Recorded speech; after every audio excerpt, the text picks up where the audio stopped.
Sa sinasabing, hindi ko po pangalan yan. No? Pangalan po yan under corporation. Oh. Medyo nakarelate lang po ako mga kababayan. No? Medyo nakarelate lang po ako mga kababayan. Kung magaganito, under corporation, hindi talaga pangalan ni Roque.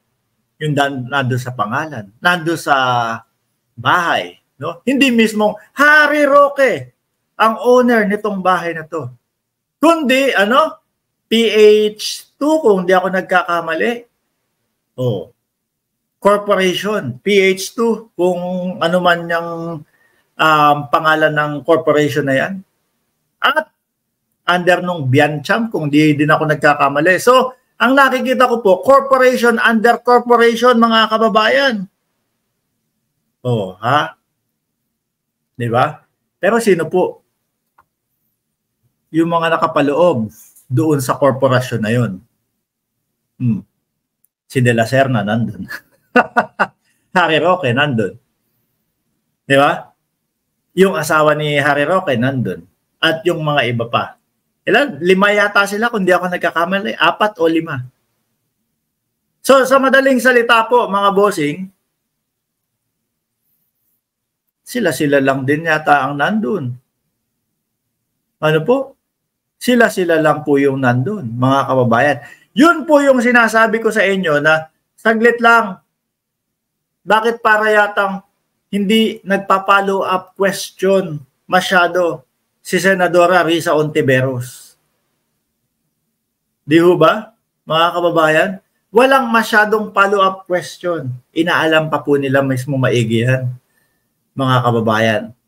So, pag corporation po, mga bossing, ayan, ako may negosyo ako Corporation, kadalasan po mga kababayan, may mga loopholes po yan, no? Kunyari, yung negosyo mo, ayan, korporasyon na, ha? Mga kababayan, korporasyon na, di ba? Pagka nagkabaon-baon ng utang ng aking negosyo,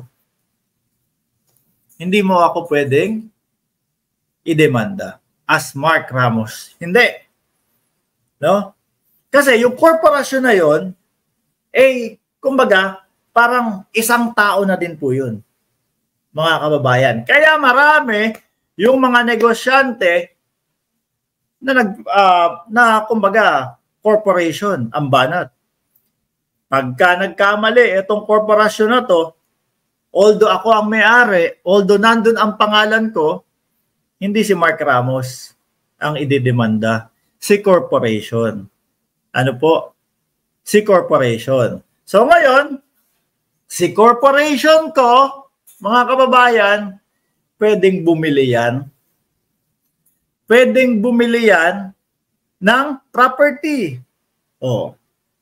Na magiging under corporation. Saglit nga ba? Sino ulit yung mga nandoon sa korporasyon? Ang natatandaan ko po, nandoon si De La Serna, nandoon si Harry Roque, nandoon si Mrs. ni Harry Roque, kung di ako nagkakamali, mga kababayan. So parang sabi ko, wait lang, sila-sila lang din pala. Although, hindi nakapangalan kay Harry Roque. Pero, pwede naman palang matulog doon si Harry Roque. No? Nakakatulog si Harry Roque doon, nakakatulog si De La Serna doon. Ay, nako. Kapag ka po simpleng, kumbaga, wala tayong, tawag dito, wala tayong karanasan sa mga ganyan, mga kababayan. Kung iisipin mo, pag pinakinggan mo, under corporation yan. Simple lang po, mga bossing. Under corporation na, iisipin po ng simpleng tao, wait lang.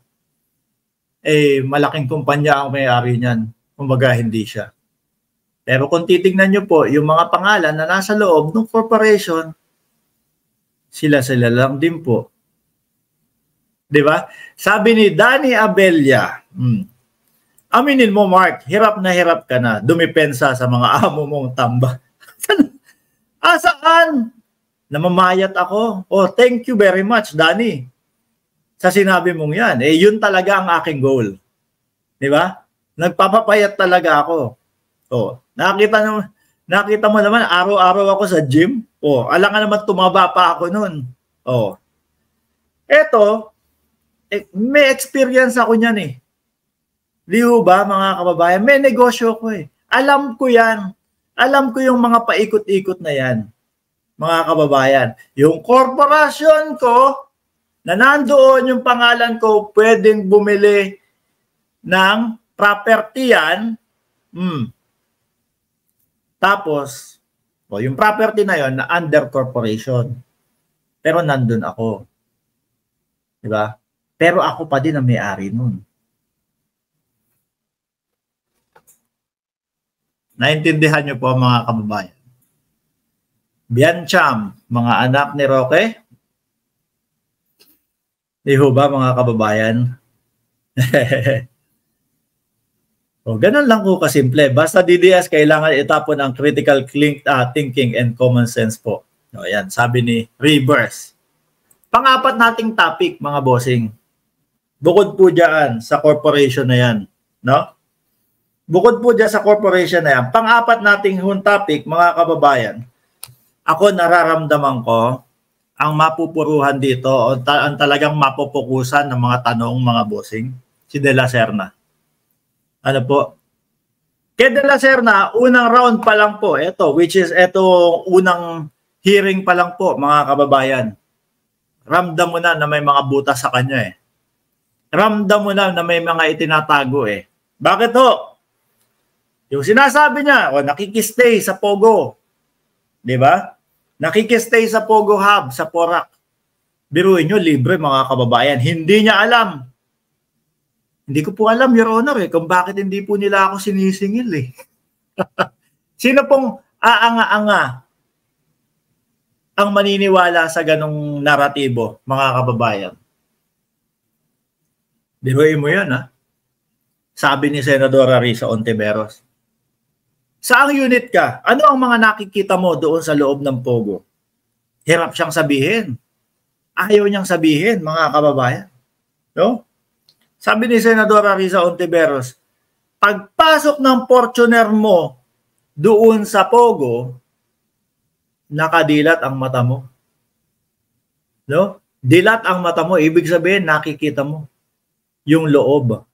Kita mo kung ano. Pero hindi niya maipaliwanag. Ang sabi niya, mga kababayan, nasa loob lang ho ako ng kwarto eh.